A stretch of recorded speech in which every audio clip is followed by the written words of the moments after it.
کرے صفحہ نمبر 14 سورہ بقرہ آیت نمبر 63 اور 64۔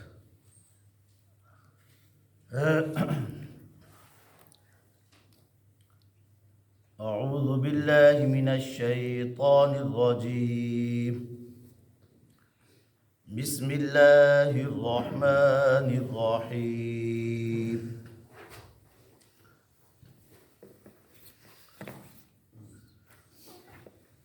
وَإِذْ أَخَذْنَا مِيثَاقَكُمْ وَرَفَعْنَا فَوْقَكُمُ الطُّورَ خُذُوا مَا آتَيْنَاكُمْ بِقُوَّةٍ وَاذْكُرُوا مَا فِيهِ لَعَلَّكُمْ تَتَّقُونَ ثُمَّ تَوَلَّيْتُمْ مِنْ بَعْدِ ذَلِكَ فلولا فضل الله عليكم ورحمته لكنتم من الخاسرين۔ صدق اللہ العظیم۔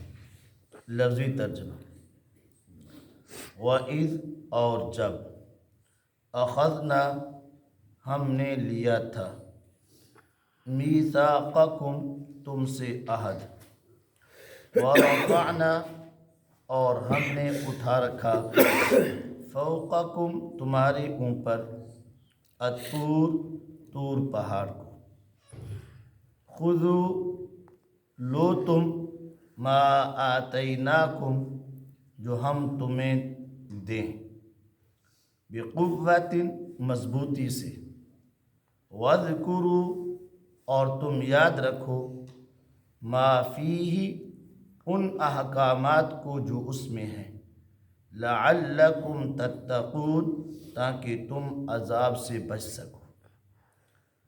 ثم تولیتم پھر تم نے اعراض کیا، من بعد ذلک اس عہد کے بعد، فلولا فضل اللہ سو اگر اللہ کا فضل نہ ہوتا تم پر اور اس کی رحمت، ورحمتہ اور اس کی رحمت، لکنتم تو تم ہو چکے ہوتے، من الخاسرین تباہ و برباد۔ بامحاورہ ترجمہ، وَإِذْ أَخَذْنَا مِيثَاقَكُمْ اور یاد کرو تم اس وقت کو جب ہم نے تم سے ایک پختہ عہد لیا، وَرَفَعْنَا فَوْقَكُمُ الطُّورَ اور ہم نے تمہارے اوپر کوہ طور کو اٹھا لائے، خذوا ما آتیناکم لو تم ان احکامات کو جو ہم تمہیں عطا کریں، بقوت مضبوطی سے، واذکروا ما فیہ لعلکم تتقون اور یاد کرو تم ان احکامات کو جو ان میں ہیں تاکہ تم معاصی سے بچ سکو، عذاب سے بچ سکو۔ ثم تولیتم من بعد ذلک پھر تم نے اس عہد اور میثاق کے بعد اعراض کیا، فلولا فضل اللہ علیکم ورحمہ سو اگر اللہ کا تم پر فضل اور اس کی رحمت نہ ہوتی، لکنتم من الخاسرین تو تم تباہ و برباد ہو چکے ہوتے۔